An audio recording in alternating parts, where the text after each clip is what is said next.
Disclaimer, এই ভিডিওটা তোমার আবার গান মারার ক্ষমতা রাখে। ভিডিওটা দেখার আগে মায়ের পারমিশন নিয়ে আসো।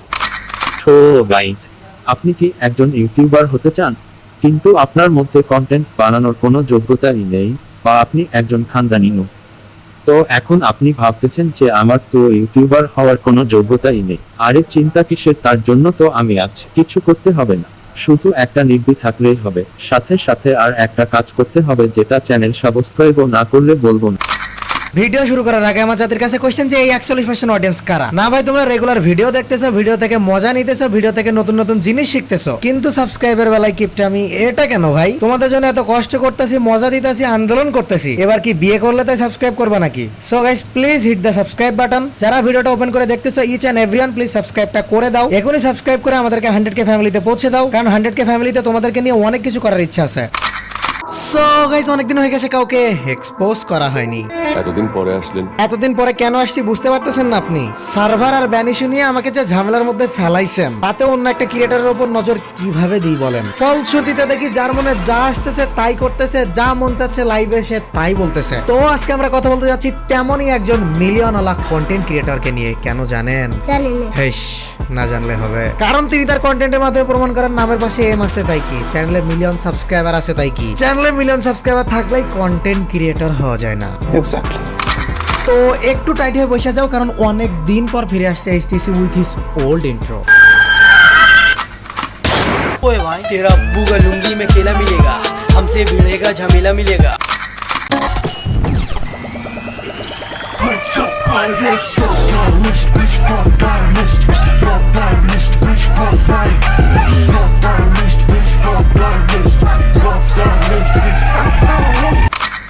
সো গাইস, কাল আমার ছোট ভাই এসে বলে ভাই ইউটিউবার হব। আমি কইলাম ইউটিউবার হবি, পারবি? কি কন্টেন্ট? তো আমার ছোট ভাই উত্তরে কয় ভাই আমি তো প্রফেশনাল টিকটকার, তো টিকটকের মতো ভিডিও ছাড়লে হবে না? আমি মুচকি হেসে বললাম ছোট ভাই, এটা ইউটিউব। টিকটকের মতো এমন না যে সকালে একটা আইডি খুলে যাইতে একটা ভিডিও চালাম, সন্ধ্যাবেলায় দেখলাম 1000 ভিউজ। ইউটিউবে 1000 ভিউজ আনতে ফেটে যায়। তো দেখলাম আমার ছোট ভাই আমার দিকে ঠিক কেমন একটা করে তাকাইলো। আমি বললাম কি রে, এমন লোক দিস কেন? হ্যাঁ, 2 দিন ইউটিউবার হয়ে বিশাল বড় কন্টেন্ট ক্রিয়েটর হয়ে গেছে, মানুষকে খুব জ্ঞান দিতে শিখে গেছো। হ্যাঁ, খুব কঠিন ইউটিউবার হওয়া, তাই না? তারপর আচমকাই দেখলাম আমার ছোট ভাই পকেট থেকে ফোন বের করে আমাকে বলতেছে এই দেখো। ना भोसड़ी के बेटे बेटे ओ बेटा मौज कर दी, मौज कर दी बाबे। তারপরে ছোট ভাই আমার দিকে তাকাই কইতেছে হ্যাঁ, বিশাল কষ্ট ইউটিউবার হওয়া, তাই না? বিশাল কষ্ট করে কন্টেন্ট বানাইতে হয়, তাই না? এই চ্যানেল যদি এরকম সাবস্ক্রাইবার ডিজার্ভ করে, তাহলে তো আমি প্রফেশনাল টিকটকার হয়ে 10 মিলিয়ন সাবস্ক্রাইবার ডিজার্ভ করি। अबे साले, আফসোস, আমি যে তার বড় ভাই, তার কথাই সম্মানের বিন্দু মাত্র ছিল না। আফসোস। গাইস, কি উত্তর দিতাম আমি আমার ছোট ভাইকে? কারণ আমাদের কাছে যে আছে এমন এমন কন্টেন্ট ক্রিয়েটর। তখন আমি নিজের মান সম্মান ধরে রাখার জন্য সিচুয়েশনে ফিট হওয়ার মতো 3টা কথা বললাম ওকে। অতিরিক্ত গর্জন করলেই বৃষ্টি হয় না, ঘেউ ঘেউ করলেই প্রত্যেকটা কুকুর কামড়াইতে পারে না, আর মিলিয়ন সাবস্ক্রাইবার থাকলেও সবাই ইউটিউবার হতে পারে না। আমাদের রোস্টেড ভাই নিজের কনফিডেন্স বাড়ানোর জন্য নিজেই নিজেকে বলেন আমি কারো আদেশ মানি না, আমি চিরস্বাধীন।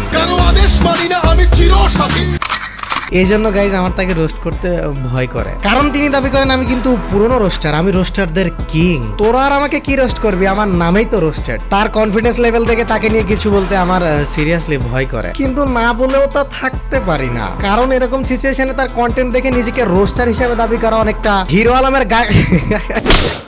ভাই জানি আমার কথা ইউটিউবে যাচ্ছে, অনেক মানুষ দেখবে, হাসা যায় না, আমি চেপে রাখিলাম হাসি, কিন্তু কি করব, তার দাবিটা এমন ছিল যে না হেসে পারলাম না। ওকে চলো টেক 2। আমার ভাইয়ের নিজেকে রোস্টার দাবি করা ঠিক যেমন আমাদের মধ্যে থাকা most talented man not a human একজন এলিয়েন অর্থাৎ হিরো আলম ভাইয়ের গায়ক দাবি করাও তেমন।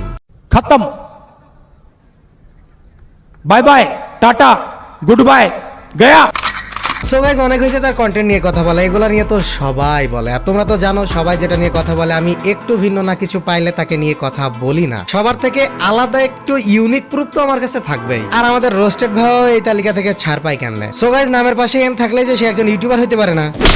ওই বারবার এমএম করতেছিস কেন? তার কি মিলিয়ন হয়েছে এখনো? আরে ভাই হইনি, হইতে কতক্ষণ? তার কন্টেন্টের যে পাওয়ার, এই কন্টেন্টে মিলিয়ন বানাইতে তো সর্বোচ্চ 1 মাস সময় লাগে। সিরিয়াসলি গাইজ, এরকম পাওয়ারফুল কন্টেন্ট খুবই রেয়ার। অনেক বুদ্ধি করে, অনেক ট্যালেন্ট খরচ করার পরে, অনেক স্যাক্রিফাইস সাধনার পরে এরকম একটা কন্টেন্ট বানানো যায়। কত কঠিন জানো? বিষয়টা কিন্তু মোটেও এরম না যে একটা নিব্বি ডাকলাম, জাইমায় গল্প করলাম আর ভিডিও বানায় আপলোড দিয়ে দিলাম। 10 মিনিট সময় লাগলো একটা কন্টেন্ট বানাইতে।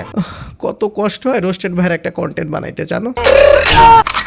সো গাইস, যেটা বলতেছিলাম যে অনেক সাবস্ক্রাইবার থাকলেই যে কেউ ইউটিউবার হইতে পারে না বা কন্টেন্ট ক্রিয়েটর হইতে পারে না, কারণ সাবস্ক্রাইবার বাড়ার সাথে সাথে মানুষের দায়িত্বটাও বেড়ে যায়। সো তার কন্টেন্ট দেখলে তো বোঝা যায় যে তিনি কেমন ইউটিউবার। সাথে সাথে আমি বলতেছি না যে তার এত সাবস্ক্রাইবার তার ইউটিউবার হওয়ার যোগ্যতা নেই, কারণ তার নিশ্চয়ই যোগ্যতা আছে, তাই সে ওই জায়গায় পৌঁছাইছে। তার অডিয়েন্সকে যেমন ভালোবাসে সে তেমন ভাবেই তার ভিডিও বানাইছে, এটা তার পার্সোনাল বিষয়। তার যোগ্যতা নেই এসব আমি বলতে যাবো না। যোগ্যতা থাকবে না থাক, এত বড় একটা ফ্যামিলি হওয়ার পরে তার যে কোনো দায়িত্ব জ্ঞান নেই, কোনো রেসপন্সিবিলিটি নেই, নিজের মধ্যে এতটুকু সম্মান নেই, এটা চলো আমি রিভিল করে দিই। গাইস, বাইরে থেকে একটা স্পন্সরশিপ কোম্পানি যখন আমাদের দেশে আসে, as a foreign country investor, অবশ্যই তার সাথে আমাদের ভালো ব্যবহার করা উচিত, রেসপেক্টের সাথে কথা বলা উচিত, তাকে যথেষ্ট সম্মান দেওয়া উচিত। সে আমাদের যে দায়িত্বটা দিবে সেটা পুরাপুরি পালন করা উচিত। তারপরেই তো সে বাইরে যেয়ে গল্প করবে যে হ্যাঁ, বাঙালি কন্টেন্ট ক্রিয়েটরদের মধ্যে গেছিলাম, বাঙালি কমিউনিটিতে গেছিলাম, তারা অনেক ভালো। তখনই তো আমরা নিজেদের নাম রিপ্রেজেন্ট করতে পারবো, তাই তো নাকি? কিন্তু গাইস, বিষয়টা যদি এমন হয় যে বাইরের ফরেন কান্ট্রি থেকে একটা ইনভেস্টর আসলো আমাদের দেশে ইনভেস্ট করতে, একটা স্পন্সরশিপ কোম্পানি,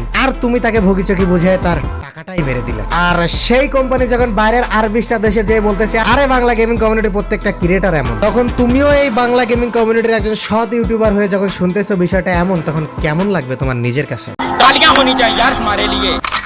যাই হোক গাইজ, আমি বেশি কিছু বলবো না, কারণ আমি মনে করি প্রত্যেকটা ক্রিয়েটরই সম্মান পাওয়ার যোগ্য। এমন কিছু আমি করতে চাই না যেন তার সম্মানটাই নষ্ট হয়ে যায়। আমি প্রত্যেকটা মানুষের ভুল তুলে ধরতে চাই, তার মানে এই না যে কমিউনিটিতে বিরূপ প্রতিক্রিয়া পড়বে। আমি ছোট মানুষ হয়েও বড় বড় মানুষের ভুল হয়তো ধরার চেষ্টা করি, কিন্তু তার মানে এই না যে আমার মাধ্যমে কমিউনিটিতে হেট ছড়াবে। তো যা বলেছি এই পর্যন্তই সীমাবদ্ধ, এবং গাইজ তোমরাও এই পর্যন্তই দায়ী। যা শুনেছো এই পর্যন্তই শেষ, বেশি গভীরে যাওয়ার দরকার নেই। আর রোস্টেড ভাই, প্রুফ লাগবে?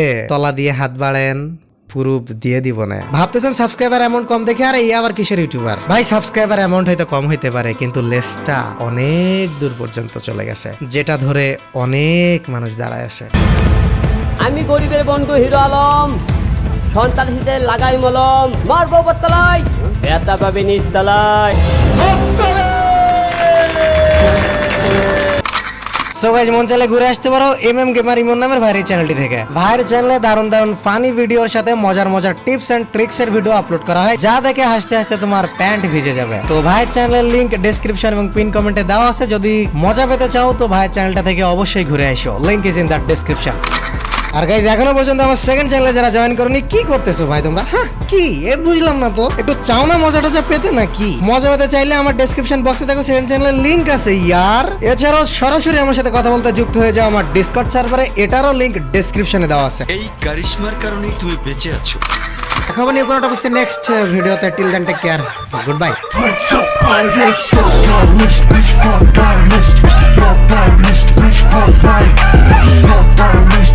Your